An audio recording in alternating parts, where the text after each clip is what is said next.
అమ్మ నాన్న ఎవరైనా కానీ ఆలోచించేది ఒకటే, నా కూతురికి ఒక మంచి సంబంధం చూడాలి, వచ్చారు ఆ పాయింట్కి. ఒక మంచి పెళ్లి చేయాలి, ఒక మంచి అల్లుని తెచ్చుకోవాలి. అసలు ఎందుకు ఎంతమంది మీరు? ఐఎమ్ ద ఓన్లీ చైల్డ్ అండి. ఓల్డ్ చేయాలి. ఓకే. సో బాగా గారాబం అనుకుంటాం మమ్మీకి డాడీ కూడా. అలాగే ముగ్గురం ఈక్వల్ గా ఉంటాం.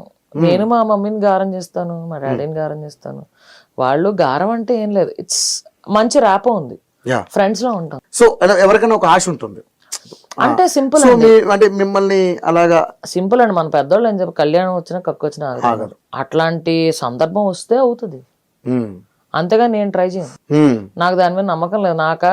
ఇప్పుడు సంవత్సరానికి ఒక 120 రోజులు దీక్షలోనే వెళ్ళిపోద్ది. I started with 41 days.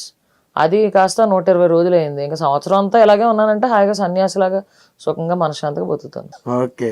అంటే లైఫ్ లో ఏమి గోల్స్ లేవా? గోల్స్ మీకు ఏమి అలాంటి అంటే ఫ్యూచర్ పెళ్లి గిల్లి అలాంటివి కూడా గోల్స్ పెట్టుకుంటారని నాకు తెలియదండి. గోల్స్ అంటే నేను ఆ గోల్స్ గురించి కాదు, ఇలా ఉండాలి అంటే మనకు కూడా ఒక సంసారం ఉండాలి అనే ఏం లేదు, అలాంటిది ఏం లేదు. నా దృష్టిలో అది రియాలిటీ నుంచి పక్క తీసుకెళ్ళిపోద్దని. మన సోల్ పర్పస్, మనం ఎందుకు పుట్టాము, ఆ సోల్ పర్పస్ నుంచి పక్క తీసుకెళ్ళిపోద్ది అనే ఫీలింగ్.